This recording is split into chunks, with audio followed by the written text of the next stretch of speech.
ಇನ್ನು ಪ್ರಜ್ವಲ್ ರೇವಣ್ಣ ಕೇಸ್ ಬಗ್ಗೆ ಮಾತಾಡಲೇಬೇಕು. ಪ್ರಜ್ವಲ್ ರೇವಣ್ಣ ಕೇಸ್ನಲ್ಲಿ ಈ 70 ಪೆನ್ ಡ್ರೈವ್ಗಳನ್ನು ತೆಗೆದುಕೊಂಡು ಬಂದಂಥವ್ರು ಯಾರು, ಅವುಗಳನ್ನು ಜನರಿಗೆ ಸಿಗಲಿ ಅಂತ ತಗೊಂಡೋಗಿ ಬಿಸಾಕದಂಥವ್ರು ಯಾರ್ಯಾರು, ಇದಕ್ಕೆ ಸಂಬಂಧಪಟ್ಟಂಗೆ 39 ಆರೋಪಿಗಳ ಹೆಸರನ್ನು ದಾಖಲಿಸಲಾಗಿದೆ. ಚಾರ್ಜ್ ಶೀಟ್ ಸಲ್ಲಿಕೆ ಆಗಿದೆ. ಇದರಲ್ಲಿ ಕೆಲವರುಗಳ ಹೆಸರುಗಳು ಬಿಟ್ಟು ಹೋಗಿವೆ ಕೂಡ. ಯಾಕಂದರೆ ಅವ್ರದ್ದು ಇದರಲ್ಲಿ ನೇರ ಪಾತ್ರ ಇಲ್ಲ ಅನ್ನುವಂಥ ಕಾರಣಕ್ಕೋಸ್ಕರ ಕೆಲವು ಹೆಸರುಗಳನ್ನು ತೆಗೆಯಲಾಗಿದೆ.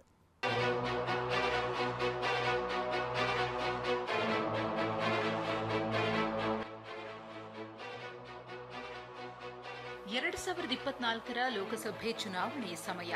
ರಾಜ್ಯದಲ್ಲಿ ಎಲ್ಲಾ ರಾಜಕೀಯ ಪಕ್ಷಗಳು ತಮ್ಮ ಅಭ್ಯರ್ಥಿಗಳ ಗೆಲುವಿಗೆ ಭರ್ಜರಿ ಪ್ರಚಾರ ಕಾರ್ಯದಲ್ಲಿ ತೊಡಗಿದ್ವು.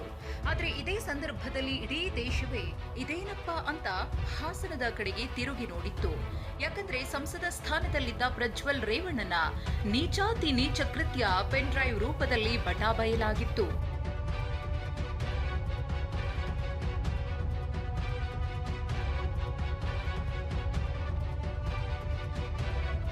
ಮಹಿಳೆಯರ ಮೇಲೆ ಪ್ರಜ್ವಲ್ ರೇವಣ್ಣ ಅತ್ಯಾಚಾರ ಎಸಗಿದ್ದ ವಿಡಿಯೋಗಳು ಎಲ್ಲೆಲ್ಲೂ ರಾರಾಜಿಸಿದ್ವು.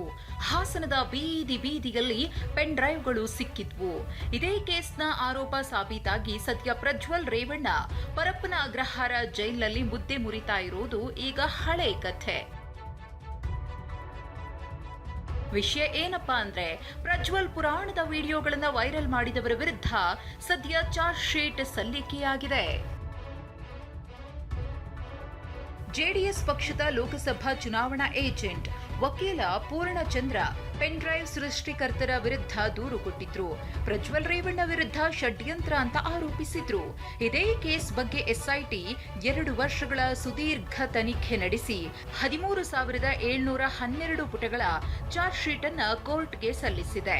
ನವೀನ್ ಕುಮಾರ್, ಕಾರ್ತಿಕ್ ಗೌಡ, ವಕೀಲ ದೇವರಾಜೇಗೌಡ ಸೇರಿ 39 ಜನರ ವಿರುದ್ಧ ಆರೋಪ ಸಾಬೀತಾಗಿದೆ ಎಂದು ಅಂತಿಮ ವರದಿ ನೀಡಿದೆ.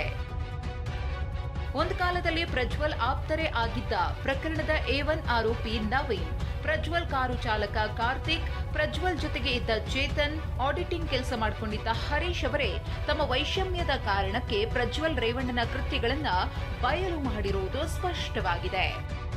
Manjunath, KV, TV9, Hassan.